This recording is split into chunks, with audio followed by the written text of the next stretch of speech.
Makin kacau. Laut-Kok bisa disertifikat. Ini daftar pemilik sertifikatnya oleh Menteri ATR BPN Republik Indonesia. Dalam konferensi persnya, ayo kita simak bersama.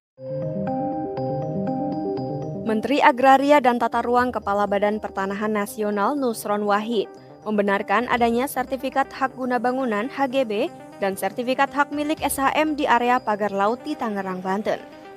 Hal ini dikatakan Nusron pada Senin 20 Januari 2025 merespons penelusuran warganet di aplikasi Bumi ATR BPN yang menemukan kawasan tersebut bersertifikat HGB. Katanya, sertifikat HGB itu berjumlah 263 bidang dan terdapat pula SHM sebanyak 17 bidang. Lalu, siapa pemilik sertifikat HGB dan SHM di kawasan pagar laut Tangerang itu? Menurut Nusron, sertifikat HGB berjumlah 263 bidang itu merupakan milik beberapa perusahaan. Namun Nusron tak menyebutkan siapa pemilik masing-masing perusahaan tersebut. Kami mengakui atau kami membenarkan ada sertifikat yang berseliweran di kawasan pagar laut sebagaimana yang muncul di banyak sosmed tersebut. Jumlahnya 263 bidang dalam bentuk FHGB atas nama PT Intan Agung Makmur sebanyak 234 bidang dan atas nama PT Cahaya Inti Semesta Sentosa sebanyak 20 bidang. Kemudian atas nama perseorangan sebanyak 9 bidang. Kemudian ada juga SHM surat hak milik atas 17 bidang.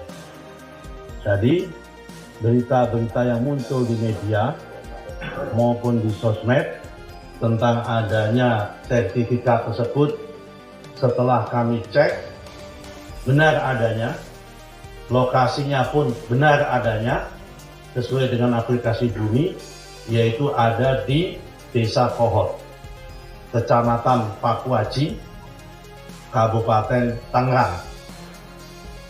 Terkait temuan ini, Nusron meminta Direktur Jenderal Survei dan Pemetaan Pertanahan dan Ruang untuk berkoordinasi dan melakukan pengecekan bersama Badan Informasi Geospasial pada Senin 20 Januari 2025. Langkah itu diperlukan untuk memeriksa apakah lokasi sertifikat tanah itu berada di dalam garis pantai Desa Kohot atau di luar garis pantai. Pasalnya, pengecekan sementara menunjukkan proses pengajuan sertifikat itu ada dokumen-dokumen yang terbit pada 1982. Oleh karena itu, pihaknya dapat mengecek apakah lokasi yang dimaksud termasuk dalam peta bidang tanah HGB atau SHM itu berada di dalam garis pantai atau di luar garis pantai. Ia menargetkan hasil pemeriksaan sudah didapatkan pada Selasa 21 Januari 2025 karena tidak terlalu sulit. Jika hasilnya menunjukkan sertifikat HGB dan SHM terbukti berada di luar garis pantai atau wilayah laut, akan dilakukan evaluasi dan peninjauan ulang. Kementerian ATR BPN masih memiliki kewenangan meninjau ulang sertifikat tanah itu karena baru terbit pada 2023. Selain itu, Kementerian ATR BPN juga akan menindak oknum-oknum yang terlibat dalam proses penerbitan sertifikat tanah tersebut. Oknum-oknum yang terlibat yakni juru ukur, Kepala Seksi Pengukuran dan Survei Kantor Pertanahan Tangerang, Kepala Seksi Penetapan Hak dan Pendaftaran Tanah Kantah Tangerang, serta Kepala Kantah Tangerang.